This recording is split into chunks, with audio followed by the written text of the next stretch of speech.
Hello, I am Martin Lederman, co-founder of the organization One World, One Vision. Over a decade ago, my associate and I, while on a surgical mission to Belize, founded One World, One Vision in order to train local ophthalmologists and, by doing this, extend our reach. We were successful, and since then, our organization has gone to multiple countries and have demonstrated the success of our ideas. We added anesthesiologists and pediatric intensivists to the mission in order to train local physicians and make the surgical experience of our patients safer. Since then, we have realized that the paradigm of one patient, one student, and one surgeon, while successful, could not begin to address the need. There are tens of millions of children and adults with strabismus and amblyopia. We decided, therefore, to support and to promote a video course in strabismus and amblyopia and approached Dr. Bert Kushner to develop a curriculum and to recruit worldwide experts to give lectures. We stipulated that the course should be translated into multiple languages and to be distributed without cost around the world to eye surgeons. We are particularly grateful to our former patients and friends who have given the financial support to make our dream a reality. We are delighted that Dr. Kushner has accepted the challenge, and we hope you find the lectures both stimulating and educational, and that you share them with your colleagues and your students. And so, without further ado, I give you Dr. Bert Kushner. Welcome, viewers, to this One World, One Vision comprehensive course on strabismus and today's lecture on nystagmus. I'm Bert Kushner, and I'm the moderator of this series. I want to welcome all the viewers. I imagine some have been former viewers of this series, and if that's you, I'm glad you're back. If you're new to this series, I want to give you a warm welcome. And today, it's a real pleasure for me to introduce our speaker, the true, real expert on nystagmus, Dr. Rich Hertle from Northeast Ohio Medical College. I can't think of anyone who knows more about the examination and clinical management of nystagmus than Rich Hertle. He is innovative, and his work has had a significant impact on our understanding of this fascinating set of disorders. Dr. Hertle is Chief of Pediatric Ophthalmology and Director of the Children's Vision Center. He's the Robert Boomer and Jill Burnstine Chair of Ophthalmology, Director of the Fellowship Program in Pediatric Ophthalmology and Strabismus at Akron Children's Hospital, Akron, Ohio.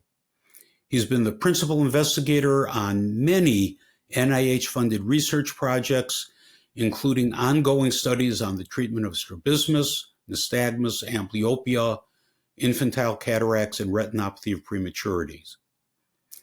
He's published over 260 articles, 2 textbooks, and he is a very sought-after speaker on this topic. So today I would say we're going to the mountain or drinking from the well, if you will. And with that, I'll turn this over to Dr. Hertle.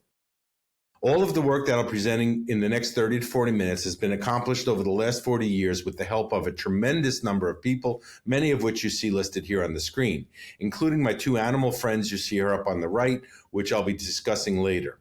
One of the things that I'd like to suggest is that if you have an interest in this and would like a one source for nystagmus in infancy and childhood, this book down on the left is now a free download because the publishing company is no longer in existence. And you can get this entire textbook in a download at the address you see here. If any of you want this again and can't see this on the slide, please let me know and I'll send it to you. I want to begin with classification, characterization, and naming of nystagmus. This is an old textbook classification which uses eponyms and pure clinical observation. Unfortunately, there's no universally accepted classification system for many eye movement abnormalities, including nystagmus and many forms of strabismus. So as a result, it's very difficult for us to communicate with each other around the world, nationally and internationally, regarding these particular groups of diseases. Unfortunately, not all eyes that wiggle have nystagmus. Nystagmus means to nod, and it's characterized by the involuntary oscillation of the eyes with either a constant slow phase or a slow and fast phase. And it's the slow phase that is the pathology. There are a group of abnormalities where there are no slow phases and only fast phases. And this baby you see here up in the right has an example of that. And the person that you see here down depicted in the right was really one of the early experimenters in ocular motor physiology using electrophysiological techniques to study the eye movement system. I want to talk a little bit about the historical naming of nystagmus and the idea that somehow the name congenital nystagmus remains in the literature, remains in our vernacular, remains in even modern textbooks. It's my own feeling that this particular name should be abolished from our terminology, but it's not my feeling that this is the way. This is a story, a small story of why it should have been done many years ago. Dr. Kogan, who helped us understand nystagmus in infancy and childhood by taking groups of children with nystagmus and dividing them into those with nystagmus that could see and those with nystagmus that couldn't see. And he called the former motor and the latter sensory nystagmus. And this terminology persisted for years. In the early 70s, late 60s and early 70s, Dr. Deloso and Dr. Daroff, as well as Dr. Flynn in Florida, recorded the eye movements of these young children, both those who had sensory system deficits and those that didn't. And they found that they had the same type of ocular motor oscillation, the same exact type of nystagmus. When David Kogan saw these presentations, he wrote a letter to Dr. Daroff that you see up on the left saying that we should abolish the names sensory and motor nystagmus. So the person that named it asked it to be abolished, and it still hasn't been, and it persists in our literature.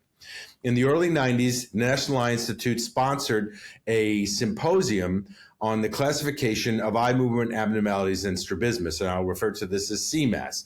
And this was a working group of national, multi-specialty, and multidisciplinary personnel, which met to try and establish a uniform classification system which could be used by those interested in the ocular motor system, especially to begin clinical trials. And I'll be using the CEMAS system today. This is an example of the 11 types of nystagmus that CEMAS came up with. And the three that are the most common in infancy and childhood are infantile nystagmus syndrome, fusion maldevelopment nystagmus syndrome, what used to be called latent, and spasmus-Newton syndrome. We break up most forms of nystagmus in those that are neurologically significant or neurologically insignificant. And this further defines and differentiates between what used to be called acquired and non-acquired forms of nystagmus. Most people know how to examine children with eye movement abnormalities, so I'm only going to point out peculiar differences between this population of patients and the routine eye movement disorder, particularly strabismus. It's very important to ask the family members if there are others that have nystagmus. Very often, the family will not elicit this unless directly asked, and you'd be surprised how many families will give you a dominant or an X-linked history of nystagmus in the family. Ask about how the child behaves in different levels of illumination. And the example I like to use is going from in and out of a movie theater, because that gives you both opportunities. Does it take longer to get used to finding their seat, or does it take longer outside once they leave the movie theater? This will help you understand whether there's associated retinal disease. One of the other questions is, do they have problems with color? You want to ask them about their growth and development since birth. Do they or the pediatrician or primary care provider are they concerned about not meeting their developmental milestones? Because this is very important. About 18% of patients with infantile nystagmus will have developmental delay, and of those, 40 to 60% will have additional neurological problems. When you examine the child, it's important to get their vision as a person. All of our vision as a person is under binocular conditions with our best correction in place. This is especially true with patients with nystagmus because Their nystagmus can change over time. It can change under monocular cover, and it can change if their heads are fixed, especially in a phoropter. It's important to also check contrast sensitivity, and I'll discuss why in a little bit, but this is probably a better measure of visual function than high spatial frequency vision or black letters on a white screen. Check the vision with their heads right and left and up and down. You don't have to go through the full chart, but you'll see how their visual functions change as a function of eye in orbit. Observe the eyes for 5 minutes with the patients looking straight ahead. And I know that's probably routinely about 10 patients in an ophthalmologist's office. So there's a simple trick. Have one of the technicians videotape the eyes looking straight ahead for 5 minutes. If they have strabismus, patch the non-preferred eye and watch the eye for a spontaneously changing intensity or direction, because 17 to 33% of patients with INS will have a spontaneously changing direction or intensity. Straighten the patient's head, and those patients who are old enough for you to communicate with them, and ask them if their head feels straight or crooked. About 70 to 80% of patients in the school age or older who've had a head posture for their nystagmus will have anomalous egocentric localization and say that their head feels crooked when you physically straighten the head. And these patients may be the ones that have a persistent head posture after eye muscle surgery.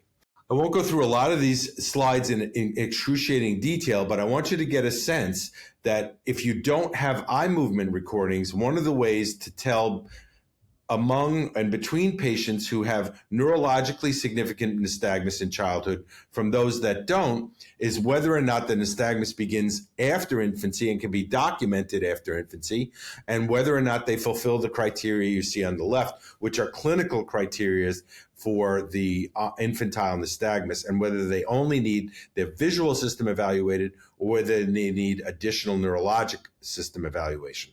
Probably the single best way to do a differential exam with that is the use of eye movement recordings.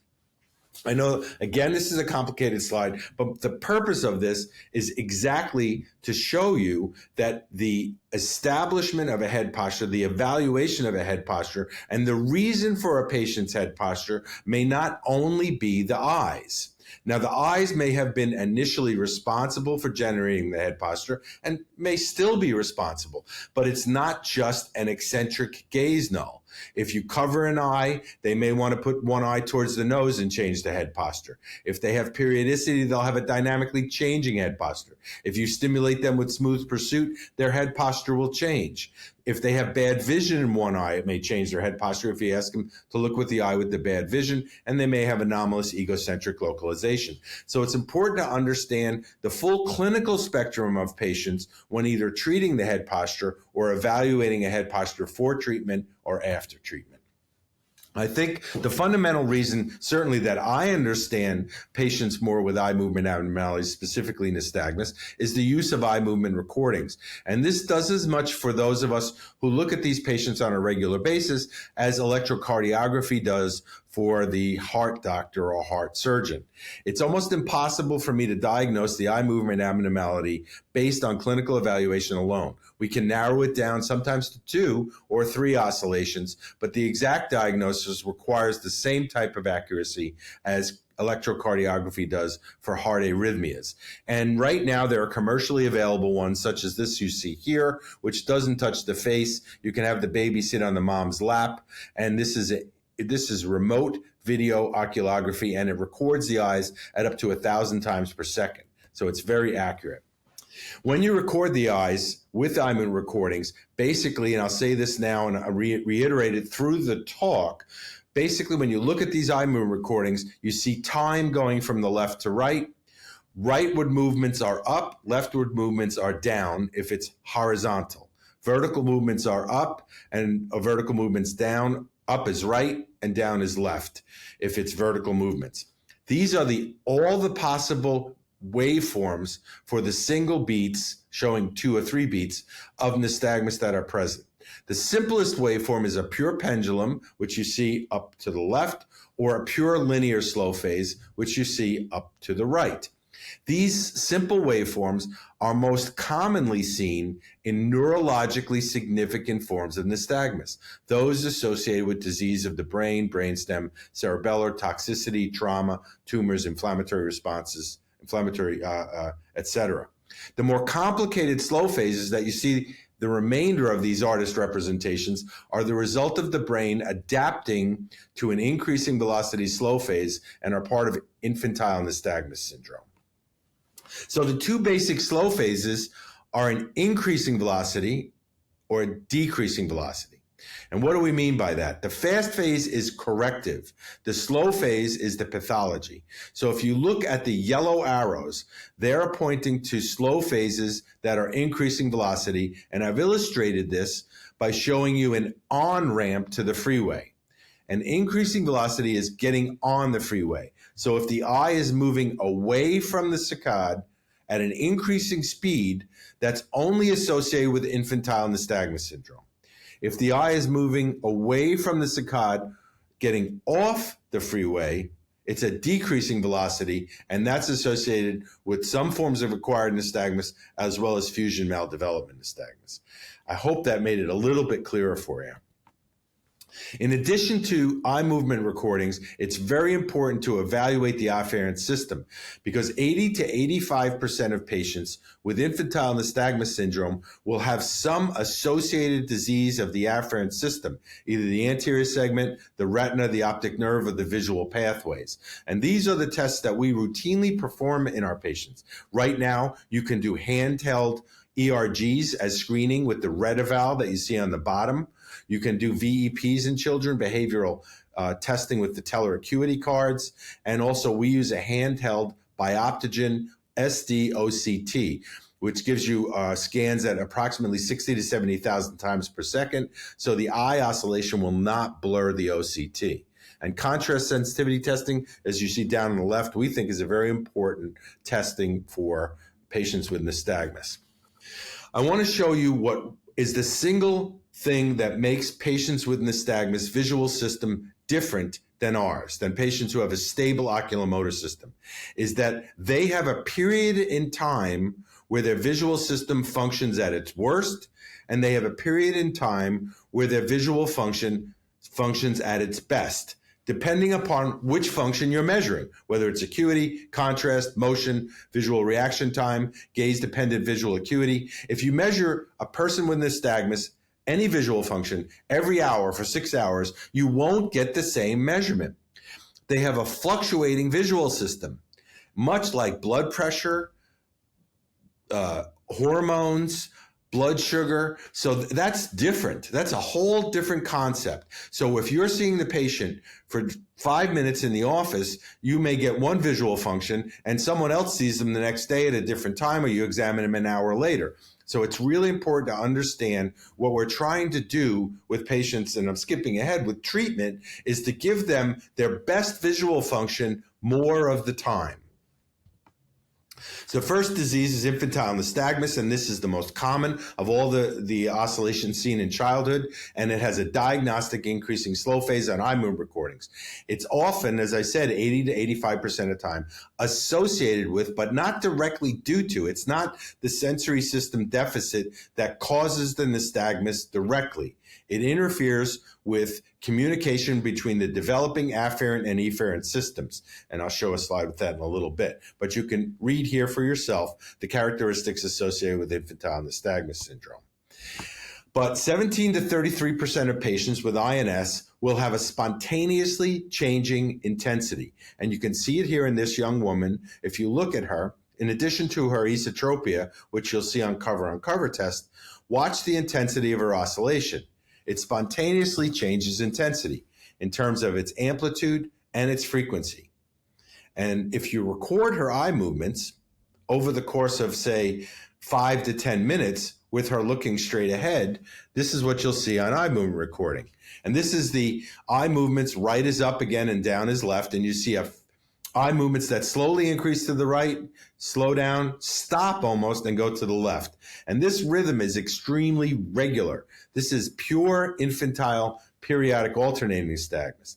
So in addition to an ongoing oscillation, the intensity and the direction changes. So imagine you're at the top of the right beating nystagmus and you ask them their acuity, they'll have a right face turn. But if you see them a minute and a half to 2 minutes later, they'll have a left face turn in order to give you their best acuity. So it's really important to evaluate all patients with nystagmus for a few minutes. The reason patients have infantile nystagmus is because during a critical period of ocular motor development, somewhere between 1 and 4 months of age, the developing ability to see, which the afferent system, and the developing ability to move the eyes, that communication system is broken. That's what causes the motor system anomaly. It's not the actual afferent system that directly messes with the motor system. It's what the brain mostly does, is communicate with itself. And the greatest example of how that system works and how it can be reversed is in congenital cataracts. We know that if they're left untreated, that the patient will develop an oscillation typical of infantile nystagmus.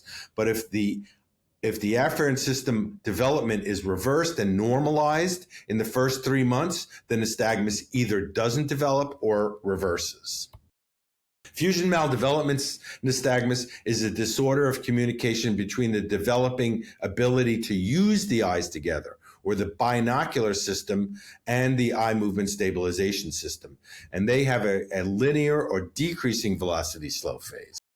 So this can be clearly differentiated with eye movement recordings, but clinically, it's very difficult to differentiate these two. Here's a young lady who has a small angle esotropia and actually prefers one eye. And what you'll see on cover and alternate cover testing is an esotropia with a clinically present oscillation that jerks left with the left eye viewing and then jerks right with the right eye viewing. And this is what used to be called typical latent nystagmus. If we do eye movement recordings, what we see is a continuous and constant oscillation under binocular conditions. So it's really not latent. It's just not observable clinically. So here she is under binocular conditions in the left column with her eyes beating left, which increases when you cover her right eye. Then when you cover her left eye, it changes to jerk right. And these are linear and decreasing velocity waveforms. Here's a young gentleman with a large angle esotropia, with high myopia and a strong right eye preference. And what you see is a jerk left nystagmus, again, with the right eye covered, and a jerk right nystagmus with the left eye covered.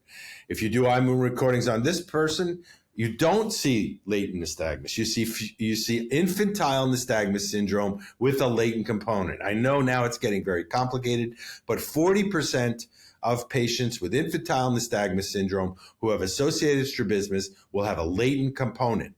And the only way to tell this is with eye movement recordings. And you see jerk right in the left column with right beating nystagmus with good foveation and increasing velocity waveforms. It changes to poor foveation, jerk left with the right eye covered, and increasing jerk right with the left eye covered. The last syndrome is spasmus-Newton syndrome, and this is a very peculiar triad of a high-frequency, asymmetric, disconjugate oscillation beginning in early infancy and generally becoming clinically non-observable in the first 2 years of life. It's usually not associated with any central nervous system pathology, but there have been reports of this type of clinical oscillation associated with central nervous system pathology. This is the typical head oscillation associated with spasmus-Newton syndrome. It's more of a bobbing and an elliptical multiplanar oscillation. The typical head oscillation associated with infantile nystagmus is the person saying no, a horizontal head oscillation. The eye movement recordings are characteristic, and they show the right eye going to the right and the left eye going to the left at 10 hertz. It's 10 times per second. The child in the middle shows an asymmetric high-frequency oscillation. The down in the right is a typical chiasmal glioma, and in the probably 24 patients I've seen with spasmus-Newton syndrome and diagnosed with eye movement recordings, one of them has had a central nervous system tumor. The rest of them have had no central nervous system pathology. I'm going to show you some eye movement recordings of patients and their clinical representation. This is the baby again, showing a spontaneous lid and eye movement oscillation with predominantly fast phases. As you can see, the baby is intubated, and the baby had a non-accidental head trauma or had an abusive situation, was in a coma. And when we recorded the baby, we see only fast phases to the right and left, separated, some separated by an interval, an intersaccadic interval, and some not. So this is pure flutter or saccadic oscillations. This is a child, if you look at the bridge of her nose, what you'll see is an oscillation consisting of two parts. She has an ongoing horizontal oscillation, a high frequency, low amplitude, but she also has a slow seesaw oscillation.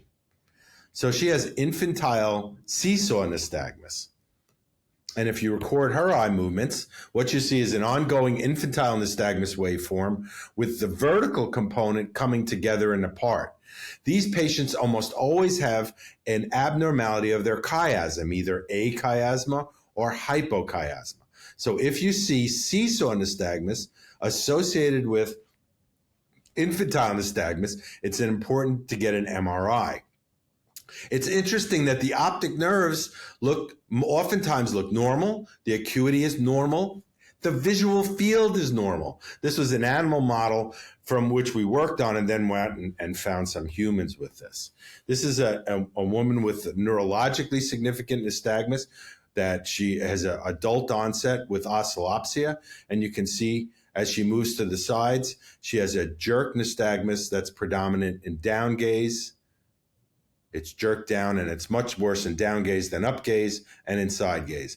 On eye movement recordings, we see two components. We see a jerk nystagmus. The red is horizontal, right is going to the up, and down is to the left. And we see a vertical, which is green, a vertical down nystagmus, which gets worse in eccentric gaze. This is very typical acquired downbeat nystagmus.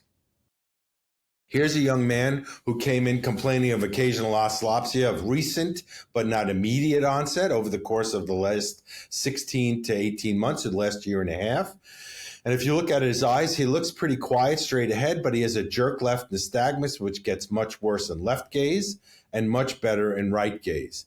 And his oscillopsia only occurs in extreme left gaze. On eye movement recordings, he has typical gaze-evoked, horizontal, acquired gaze-evoked nystagmus. This is jerk left with a linear to decreasing velocity waveform that gets worse in left gaze. He also has a vertical component as seen with the green tracing. This is a young baby who was brought in because the parents were concerned about some spontaneous eye movement abnormality. I'll leave this on for a second so you can see the short bursts of either horizontal or vertical eye movements, and then the eyes became quiet. Doing eye movement recording on this baby, you can see these bursts of saccadic activity with blinks. There is no nystagmus here. These are all fast eye movement abnormality associated with or without an intersaccadic interval. This is opsoclonus. And this is the baby's MRI, showing a large suprarenal neuroblastoma. This is a young child who suffered a motor vehicle accident with a traumatic brain injury. She had a multiplanar strabismus with a multiple cranial neuropathy as well as oscillopsia. And you can see here she has an asymmetric eye movement abnormality with nystagmus that is in vertical and horizontal planes. She prefers fixation with her less paretic left eye, and the nystagmus is asymmetric because of the cranial nerve paresis. So it's hard to make sense out of this with just clinical eye exam. Eye movement recordings showed asymmetric acquired pendular nystagmus. So she had a brainstem injury with a very simple form of nystagmus that was asymmetric due to her cranial nerve palsy. Here's a young woman that I saw who was flown in from out of town because she was found comatose, and she had undergone gastric bypass surgery approximately a year and a half prior to this episode, and she wound up having Wernicke's encephalopathy with Paranode syndrome, pupillary dysfunction, vertical gaze abnormalities, vergence retraction, and upbeat nystagmus. This is an evaluation of her after she had recovered somewhat as a result of vitamin therapy and supportive therapy in the intensive care unit. And what you can see here are her eye movement recordings showing acquired upbeat nystagmus with a linear slow phase.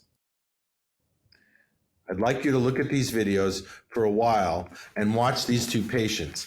They have a very rare disease called ocular motor neuromyotonia. This is often associated after trauma or radiation therapy or post surgery to the orbits. And this is the result of abnormal haptic transmission along the cranial nerves. On the video on the upper right, the patient is looking way in right gaze, and when she looks to the left, she cannot adduct all the way because the right cranial nerve 6 or lateral rectus is now in a tonic state of firing. The woman on the bottom has it on the third nerve, and when she attempts to look to her right, the eye is stuck in adduction as a result of the branch of the third nerve.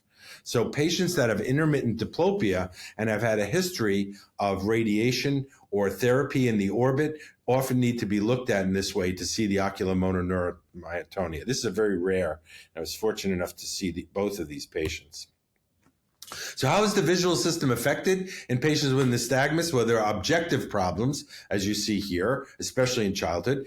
And the patients have a number of complaints, including decreased aspects of all visual functions. They're not going to say my contrast is down. They're going to say I can't find my parents on the beach. They're not going to say I'm having trouble with sports because when they look to the side, the gaze-dependent visual acuity is not good.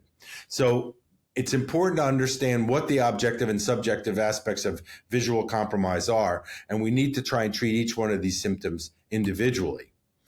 So ideally, the way to treat nystagmus is the way we treated this puppy. This dog has RPE 65 deficient retinal disease, and this puppy was treated right immediately after weaning with subretinal injection of AAV-associated RPE65 viral gene transfer therapy, which eliminated the vision loss in the post-weaning period and totally eliminated the puppy's nystagmus.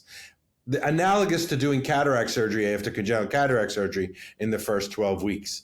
So this is the only way to cure the nystagmus, is to get at it in the first 1 to 4 months of life when it's developing, and restore the communication between the developing ability to see and the developing ability to move the eyes. There are what I call medical, optical, and surgical treatments of the nystagmus.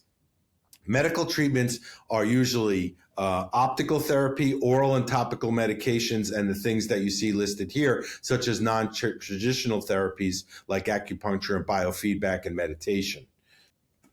The most popular medications that I use are those that you see here listed and in the square boxes. I would say that baclofen is an extremely safe medication. I use it in about a third to half of patients with albinism and about 10 to 20% of patients with infantile nystagmus syndrome. It's really good at suppressing the associated periodicity with INS. And we'll often try it in patients when they get a little older, at school age or slightly older, because we'd like it to be evaluated in their academic, athletic, and social environments. But I want to talk a little bit about surgery. In 1959, J.R. Anderson noticed and wrote in his textbook, this is my copy of his textbook, a picture of his from Melbourne when I was lecturing down there. He wrote these two quotes that you see down there. He noticed that when he did eye muscle surgery for an anomalous head posture in patients with nystagmus, and he noticed this in 1959, that the nystagmus got better and their visual functions improved.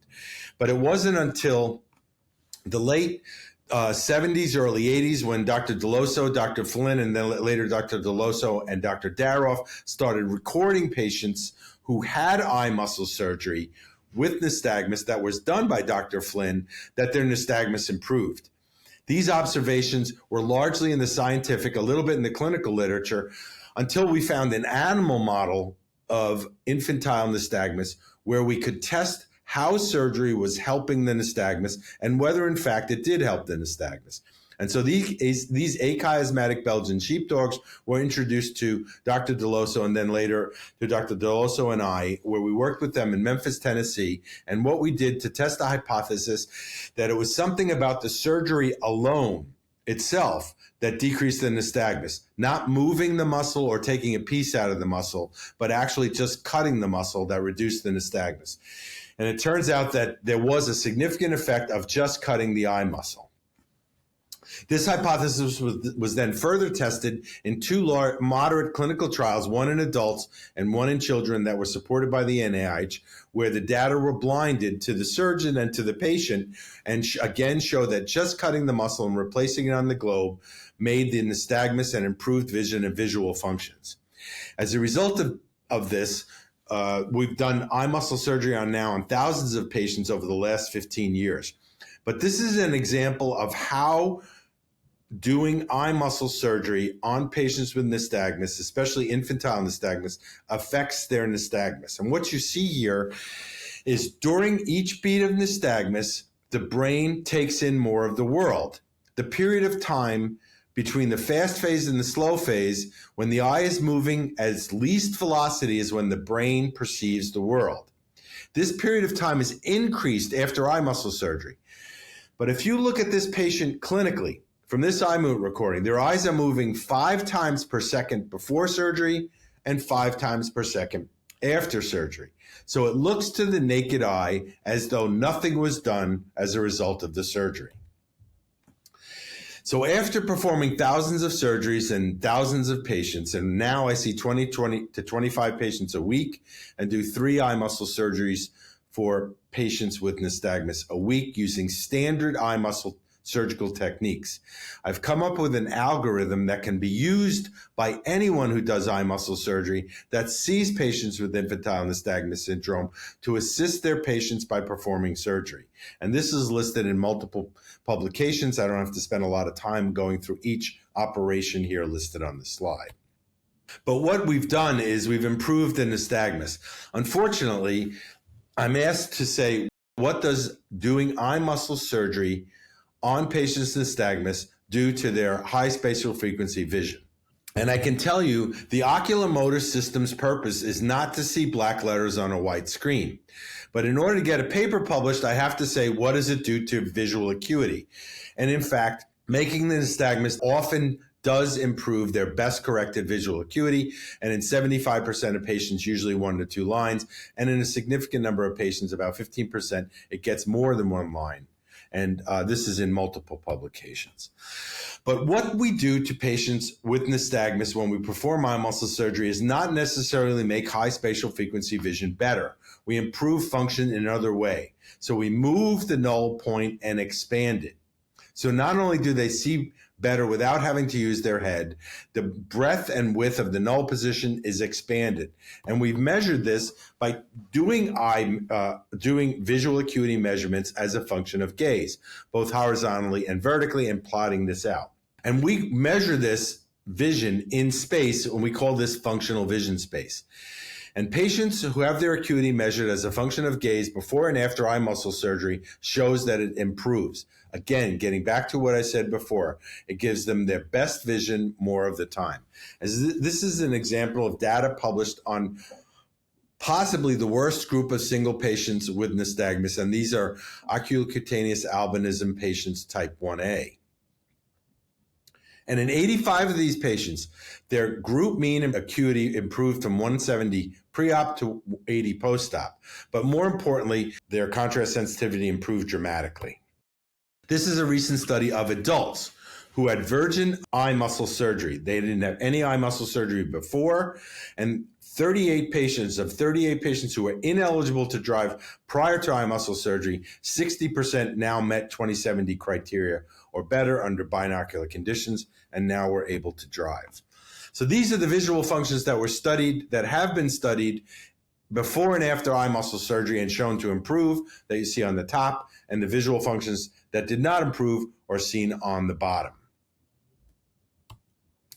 The beneficial effects of eye muscle surgery include all of those things that you see on the top, and they're independent of whether you operate for the strabismus alone, an eccentric null position with a head posture, strabismus plus eccentric null position, or you cut the muscles and reattach them. And why is this? We don't know. And our hypothesis was that we were doing something neurologically. So we developed a technique where we could study the enthesial portion of the extraocular muscle tendon, which had not been studied before, and en bloc sent it for electron microscopy and published the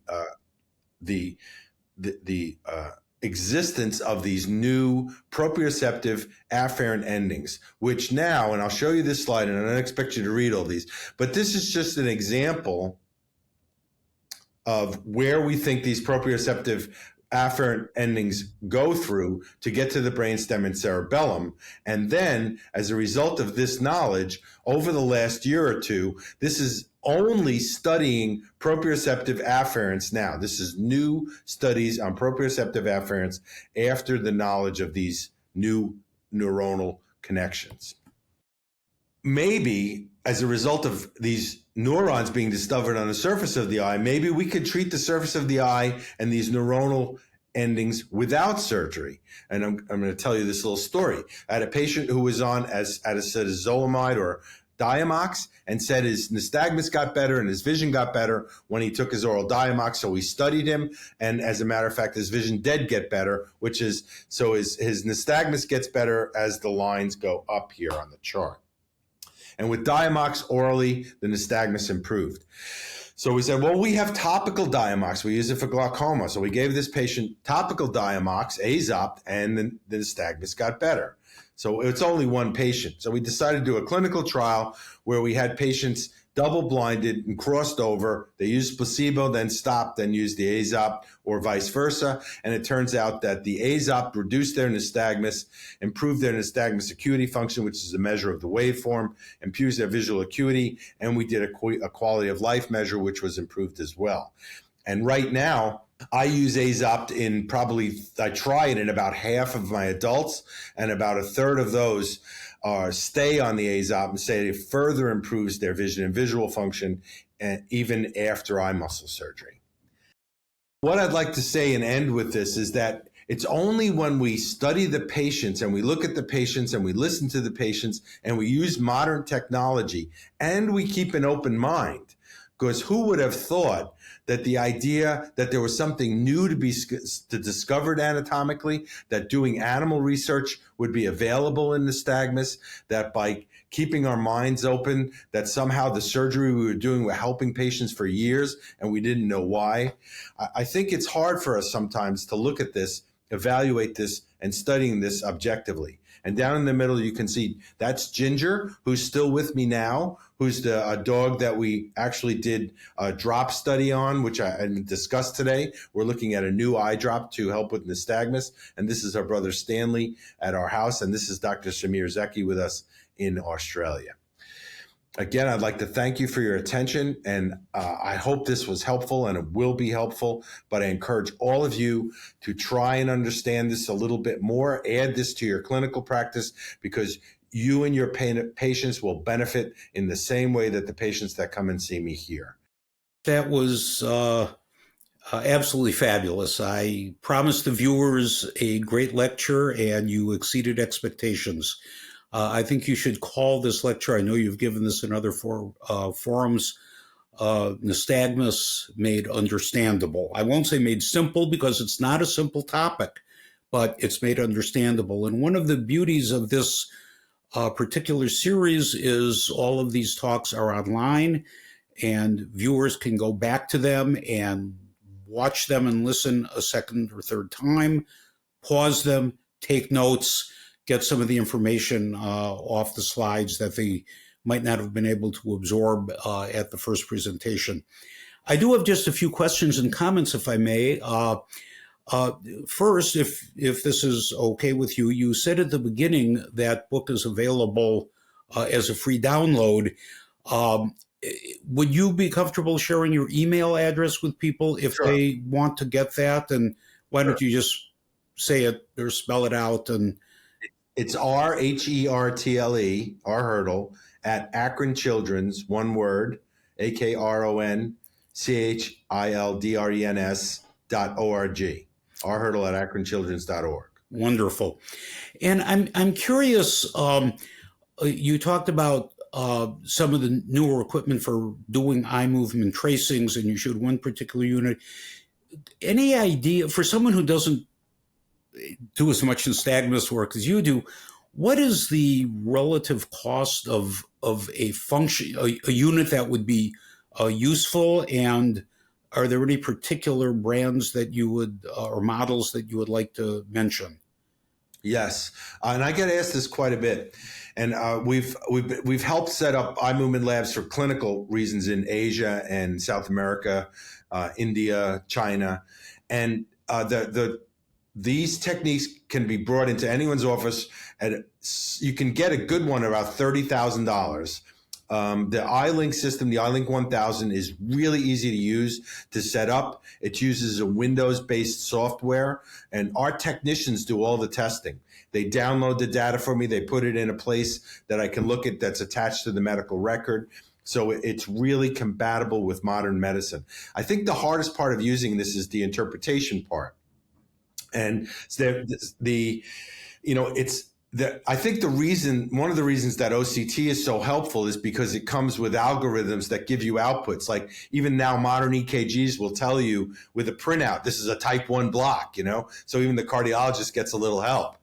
And I am attempting to work with iLink to try and come up with a basic algorithm so that the iLink system can read it and say, this is INS or FMNS, or this is neurological, or the null zone's over here. So I think that using it is easy. I think most, especially the younger docs who work with us now, they could set this up and use it. Like I think it's harder to use their virtual reality sets than this. So I don't think it's the cost necessarily. I don't think it's how well they can include it in their routine clinically. I think it's how do they actually interpret the data they're looking at, and that I think is the next step in including this for routine use around the world for pediatric ophthalmologists. Great, that's great.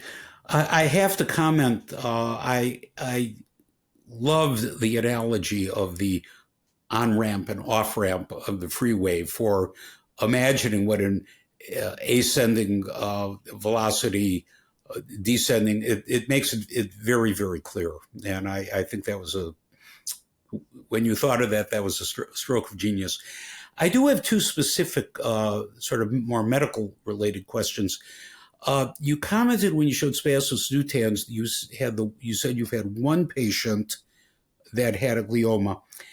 And I'm curious if that patient had any other obvious neurologic signs. And my reason for asking is, and you probably know the facts of this better than I do, I believe the original study that called to everybody's attention this association and perhaps suggested that all patients with spasmus nutans be imaged, I believe in every one of the patients in that study, except one, they had obvious other neurologic findings, either optic atrophy, diencephalic syndrome, or something like that. And it was a collaborative paper, and I'm thinking, well, if there one patient out of whatever the denominator was, did they miss something obvious? It can sometimes be hard to tell some of these things in small children. Do you feel in the absence of other neurologic findings, all patients with spasmus nutans should be imaged? No, I think that, yes, I think I'm agreeing with you. If they don't have anything else neurologically, neuro-ophthalmologically, or developmentally, neurologically, and they have typical triad or two parts of the triad, I don't image them. And further, the eye movement recordings in the patient with the tumor were much different than all the other ones. So they were more typical of acquired nystagmus. There was some asymmetry. They didn't have the typical high frequency asymmetry if you do a full clinical evaluation, SNS without associated central nervous system disease, if I could say that, non-syndromic. In the CEMAS, we said that, it's non-syndromic SNS, to try and, politically say, okay, we want to group these kids together. The non-syndromic SNS have nothing else wrong with them. Nothing. And so I would feel comfortable supporting any clinician who saw the patient with 2 of the 3 typical triads and the kid was otherwise normal and they could follow him for a little bit. I mean, I don't fault them for getting MRI anyway, but if they decided, this kid is pretty typical, I'm going to watch them a little bit. I don't see anything else. The pediatrician, I even sent them to a neurologist and they said, I wouldn't MRI this kid. I wouldn't do anything. I would feel very comfortable with that. I do believe that there is such a thing as pure SNS and SNS-like disease. I really appreciate hearing that answer because I've always felt an outlier in our field by not just saying automatically spasmus nutans imaging, and so far I have not been burned with that.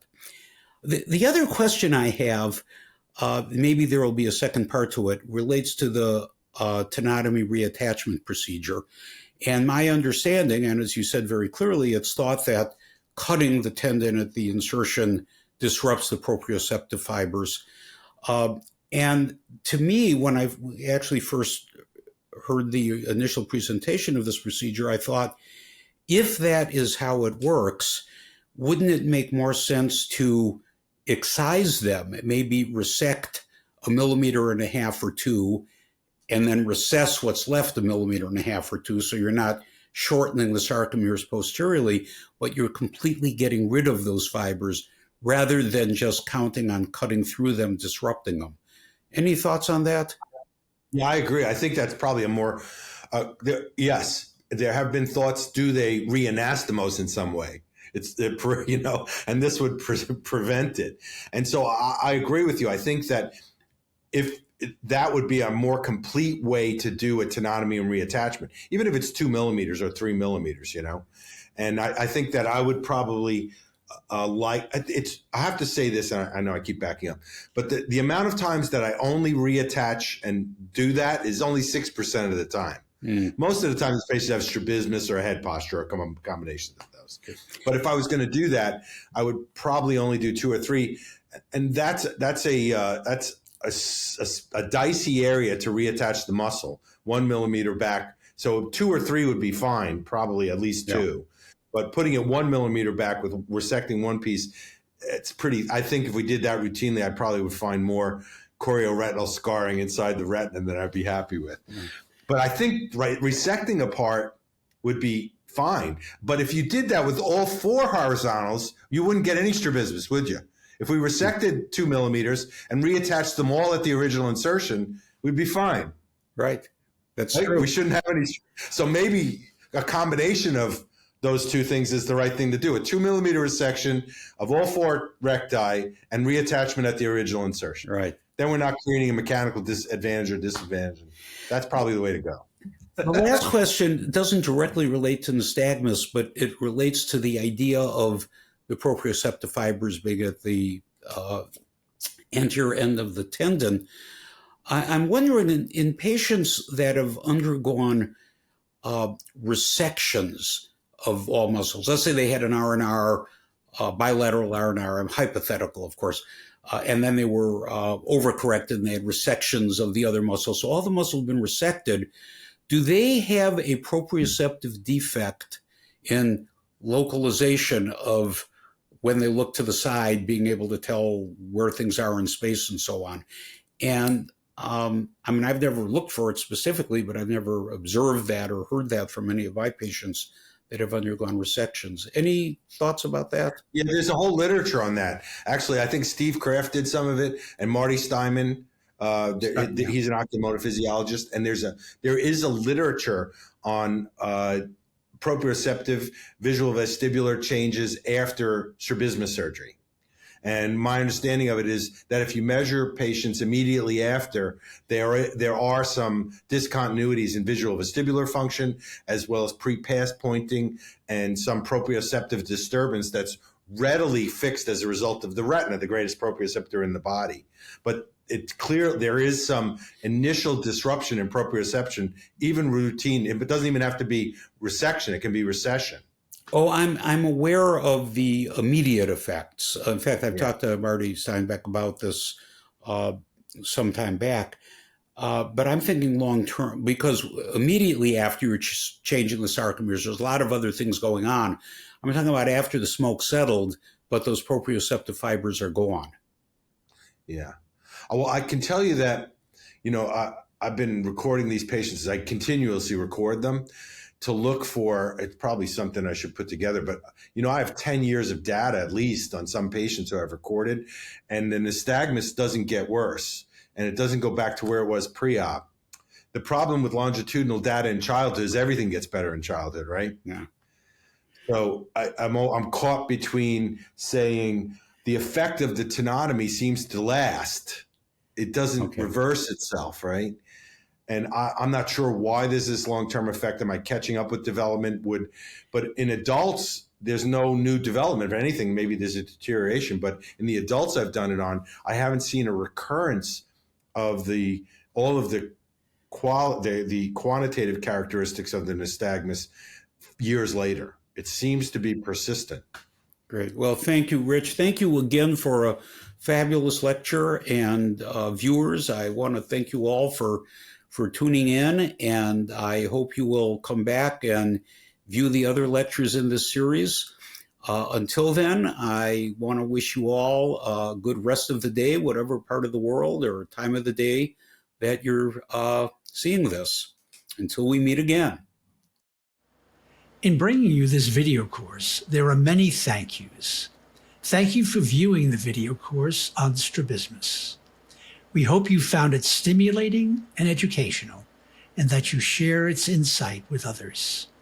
We at One World, One Vision extend our heartfelt thanks to the lecturers who shared their years of study to make the video course worthwhile. And of course, to Bert Kushner for taking on the burden, happily we hope, of development and moderating. We also thank the Board of Directors for their continued guidance.